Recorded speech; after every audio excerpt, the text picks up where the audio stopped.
Saudara-saudara sekalian, kita masuk dalam suasana Natal di akhir tahun ini, dan saya ingin mengucapkan selamat masuk di dalam masa raya Natal, selamat merayakan hari Natal kepada saudara-saudara saya, rekan-rekan saya, dan dalam satu minggu terakhir ini saya merenung tentang apa sih arti Natal ya, dan saya tiba pada kesimpulan bahwa kita ya di dunia saat ini, zaman sekarang ini sudah terlalu banyak apa yang disebut dengan distorsi terhadap esensi atau pengertian Natal yang sesungguhnya.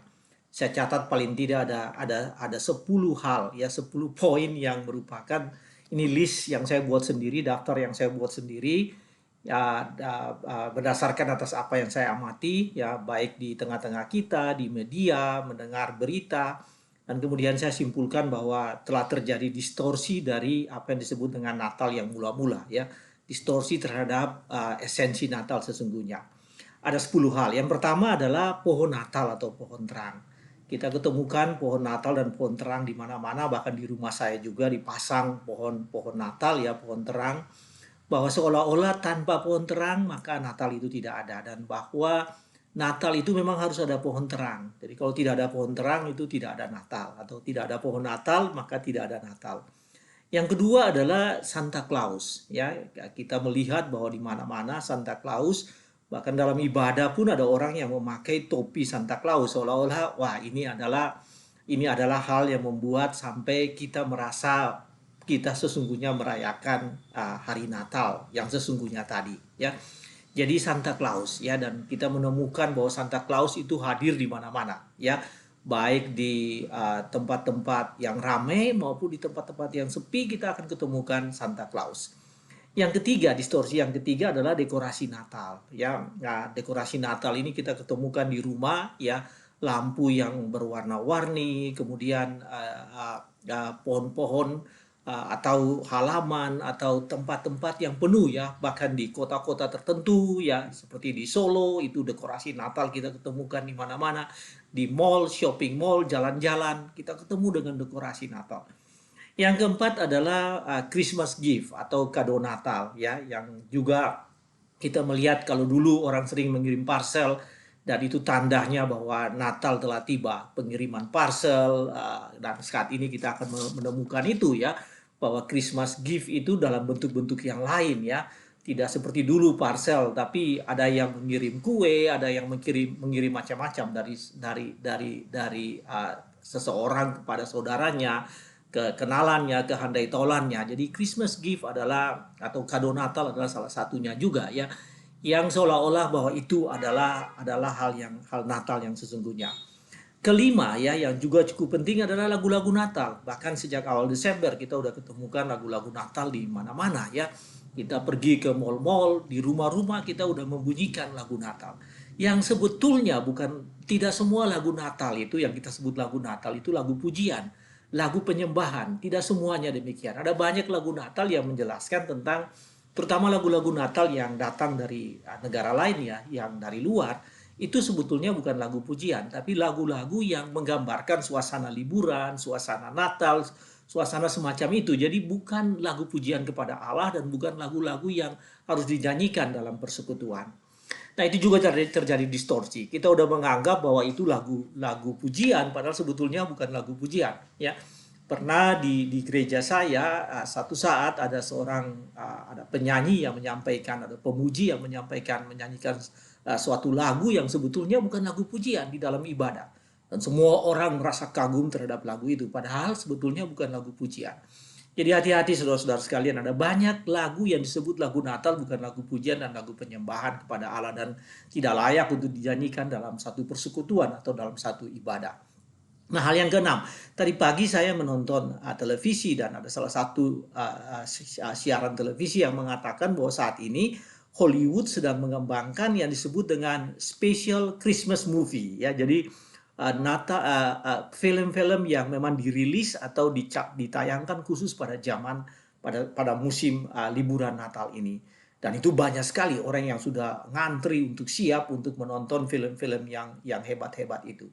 Jadi Natal dikaitkan dengan musim untuk nonton film, untuk mengedarkan film yang sebetulnya mempunyai nuansa-nuansa atau motivasi-motivasi bisnis yang ada di balik semuanya itu. Natal juga yang ketujuh menurut saya, Natal dikaitkan dengan travel atau pulang kampung ya. Anda dengar ada satu lagu, I'll be home for Christmas, ya seolah-olah bahwa Natal saya harus pulang kampung. Kalau nggak pulang kampung itu nggak rasa nyaman. Jadi Natal juga dikaitkan dengan itu.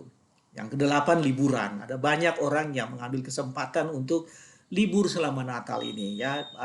Mereka mengambil jalan macet-macet ya. Pada beberapa hari terakhir ini kita dengar, terutama di Jawa ya, di Jabodetabek ya, orang-orang pada keluar liburan Natal. Dan kadang-kadang saudara-saudara sekalian, liburan Natal menjadi lebih penting dari ibadah Natal ya. Bahkan orang Kristen yang banyak mengambil libur Natal ke luar negeri, pergi ke luar negeri untuk liburan. Yang sesungguhnya adalah masa waktu untuk kita beribadah dan kita makin memahami tentang karya Kristus, keselamatan Kristus, karya Allah bagi kita. Tapi kita gunakan itu untuk liburan. Yang kesembilan adalah makanan dan minuman. Wah, ini juga sangat penting. Di mana-mana ya, di kampung, di kota, orang mengasosiasikan Natal itu dengan makanan khusus. Kalau tidak ada makanan khusus, maka kita merasakan kita tidak merayakan Natal. Dan yang terakhir atau yang ke-10, hal yang membuat Natal menurut saya mengalami distorsi adalah yang disebut dengan Christmas party atau pesta Natal. Yang sebetulnya akumulasi dari semua hal yang tadi saya udah uraikan 1 sampai 9. Bahwa Christmas party, jadi bukan penyembahan dan ibadah Natal, perenungan tentang karya Kristus, tapi hura-hura ya. Jadi semacam party, pesta, festival yang kita sering melihat bahwa, atau kita sering bagian dari proses itu. Nah, saudara-saudaraku, pada hari ini kita ingin melihat apa sih sesungguhnya arti Natal itu. Apa sih pesan Natal yang mula-mula atau Natal yang pertama. Jadi dalam rangka kita mengurangi distorsi yang banyak tadi, atau dalam rangka kita kembali kepada hal yang benar ya, esensi yang benar dari hari Natal, maka kita harus tahu ya, kita harus mengurangi distorsi-distorsi tadi dan menganggap bahwa distorsi-distorsi aspek-aspek yang tadi saya sebutkan 10 hal tadi itu bukan penting, bukan hal yang terpenting dari Natal.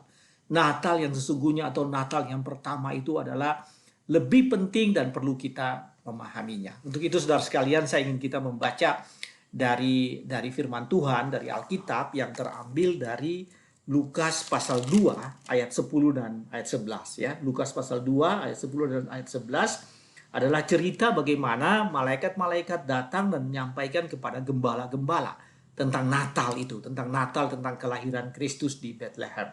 Dan saya hanya baca dari ayat 10 dan ayat 11-nya. Ayat 10 mengatakan begini. Lalu kata malaikat itu kepada mereka, "Jangan takut, sebab sesungguhnya aku memberitakan kepadamu kesukaan besar untuk seluruh bangsa. Hari ini telah lahir bagimu juru selamat, yaitu Kristus, Tuhan di kota Daud." Bapak Ibu saudara-saudara sekalian, demikianlah pesan Natal kepada kelompok orang-orang yang menanti-nantikan Natal pada saat itu, yaitu para gembala yang saat itu berada di padang pengembalaan, sering disebut padang Efrata, yang sangat dekat dengan kota Bethlehem. Jadi malaikat bala tentara surga datang dan menyampaikan kepada malaikat-malaikat itu firman Tuhan yang tadi kita baca ya, kita baca tadi. Hari ini telah lahir bagimu juru selamat. Hari ini telah lahir bagimu juru selamat, yaitu Kristus, Tuhan di kota Daud. Bapak Ibu saudara-saudara sekalian, inilah sesungguhnya Natal yang sebenarnya. Natal yang sebenarnya yaitu pada hari ini telah lahir juru selamat, yaitu Kristus atau Tuhan di kota Daud. Nah, saya mencoba mendefinisikan apa sih Natal sih? Natal yang sesungguhnya itu apa? Lalu berdasarkan dari ayat tadi dan kemudian rujukan atau referensi atau komparasi dengan banyak sekali firman Tuhan baik di Perjanjian Lama dan Perjanjian Baru. Dan saya menyampaikan begini, saya mencoba menyampaikan bahwa Natal itu adalah kehadiran Allah secara langsung di dunia ini melalui Tuhan Yesus Kristus atau bayi Yesus, dengan tujuan untuk menyelamatkan seisi dunia ini, membebaskan umat manusia dari dosa, dan memberi keselamatan kehidupan abadi ya kepada setiap orang yang percaya kepadanya mulai dari saat ini dan nantinya kehidupan yang abadi di sorga. Nah, saudara-saudara sekalian, itu sebetulnya Natal. Natal itu adalah bagi kita merayakan kehadiran Allah ya melalui Tuhan Yesus Kristus, melalui bayi Kristus yang dilahirkan di Bethlehem sekian ribu tahun yang lalu, dan kemudian kita merayakan itu setiap hari sebagai rasa syukur, atau setiap tahun, setiap masa raya Natal sebagai bukti rasa syukur kita terhadap karya keselamatan Allah. Nah, Bapak Ibu Saudara-saudara sekalian, saya ingin kita melihat ayat ini ya, ayat yang tadi saya baca dari ayat 11 ini. Ada 3 atribut yang penting ya di dalam ayat ini. Hari ini telah lahir bagimu. Yang pertama adalah juru selamat. Yang kedua adalah Kristus, yaitu Kristus juru selamat, yaitu Kristus. Dan yang ketiga disebut Tuhan di kota Daud. Nah, Bapak Ibu, apa arti juru selamat? Pada Perjanjian Lama menyampaikan bahwa juru selamat itu adalah Allah sendiri. Allah adalah sumber keselamatan. Jadi juru selamat itu adalah yang menyelamatkan. Juru selamat atau savior yang menyelamatkan. Dan Allah sendiri adalah juru selamat. Allah yang menyelamatkan. Itu terdapat dalam Yesaya 45 ayat 21. God is the source of salvation, ya. The Lord is source of salvation. Jadi Allah adalah sumber dari keselamatan itu. Nah, dalam Perjanjian Lama dikatakan bahwa juru selamat itu juga sering dikaitkan dengan pengertian lain atau kata lain yang disebut dengan pembebas atau deliverer. Jadi Allah adalah Allah yang membebaskan manusia dari masalah-masalah yang dihadapinya, tapi yang paling penting dari kutukan dan dari perbudakan dosa yang membuat manusia itu binasa. Nah, saudara-saudara sekalian, di dalam ayat ini dikatakan bahwa hari ini telah lahir bagimu, yaitu Yesus yang adalah juru selamat. Jadi bayi yang dilahirkan di Bethlehem itu adalah juru selamat, ya, juru selamat. Nah, yang kedua, atribut yang kedua di sini dikatakan Kristus. Hari ini telah lahir bagimu, yaitu Kristus, juru selamat kita, Kristus. Nah, Bapak Ibu Saudara sekalian, Kristus ini artinya yang diurapi atau Mesias, ya. Jadi Kristus itu dalam bahasa Yunani itu artinya Mesaya atau Mesias atau yang diurapi. Jadi yang diurapi itu artinya bahwa yang jadi raja. Jadi kalau dulu dikatakan Perjanjian Lama dikatakan yang diurapi, artinya itu yang dinobatkan, ya, yang diberikan, diurapi dari atas, di anointed, ya, diteguhkan sebagai raja, yang diurapi atau yang diteguhkan sebagai raja.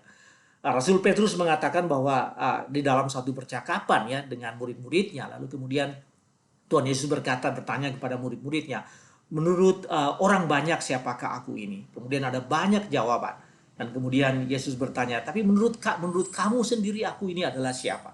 Kemudian Petrus mengatakan, engkau adalah Kristus, Mesaya, Mesias, Allah, anak Allah yang hidup. Jadi Petrus mengaku itu bahwa Yesus sendiri adalah Mesias, adalah anak Allah yang hidup, adalah raja yang diurapi yang datang ke dunia ini. Dan yang ketiga, saudara sekalian, dikatakan di sini bahwa hari ini telah lahir bagimu juru selamat, yaitu Kristus, Tuhan di kota Daud. Nah, atribut ketiga yang digunakan malaikat-malaikat yang menggambarkan raja kelahiran Yesus ini adalah Yesus sebagai Tuhan. Jadi Yesus adalah Tuhan. Dia adalah manusia yang lahir di dunia ini, anak Allah yang datang ke dunia ini, tapi dia adalah Tuhan, ya. Dan kalau kata Tuhan atau Lord atau the Lord atau God itu, ya saudara sekalian, itu berarti pencipta. Tuhan Allah adalah pencipta dan juga penopang, ya, creator and sustainer. Jadi Allah itu adalah pencipta dan penopang. Nah, saudara sekalian, ini sangat jelas ya, mengenai atribut ini sangat jelas dikatakan oleh Yohanes, ya. Jadi Rasul Yohanes di dalam Injil Yohanes pasal 1 ayat 3 dikatakan begini, segala sesuatu dijadikan oleh dia. Dia ini artinya Kristus. Segala sesuatu dijadikan oleh dia, dan tanpa dia tidak ada satupun yang telah jadi dari segala yang dijadikan. Jadi baik yang sudah dijadikan, yang sedang dijadikan, mau yang nantinya dijadikan, dilahirkan di dunia ini, segala sesuatunya adalah melalui Tuhan Yesus Kristus. Adalah Kristus yang mengatur semua itu, yang menciptakan semua itu, yang menjadikan semua itu. Nah, saudara sekalian, Injil Lukas menyatakan tentang hal itu, mengenai 3 hal, bahwa bayi yang dilahirkan itu adalah juru selamat, adalah Kristus, dan adalah Tuhan. Dan ini komplit, saudara sekalian. Jadi ini sebetulnya 3 hal yang secara utuh menggambarkan bahwa Allah itu, bahwa Yesus itu adalah Allah, adalah Tuhan yang menjadi pencipta, yang menjadi penyelamat bagi dunia ini. Jauh hari sebelumnya, saudara sekalian, Nabi Yesaya mengatakan begini, bahwa seorang anak telah lahir untuk kita, seorang putra telah dilahirkan untuk kita. Lambang pemerintahan ada di atas bahunya, dan namanya disebutkan orang penasihat ajaib, the wonderful counselor, Allah yang perkasa, Almighty God, Bapa yang kekal, everlasting Father, dan Raja damai, Prince of Peace.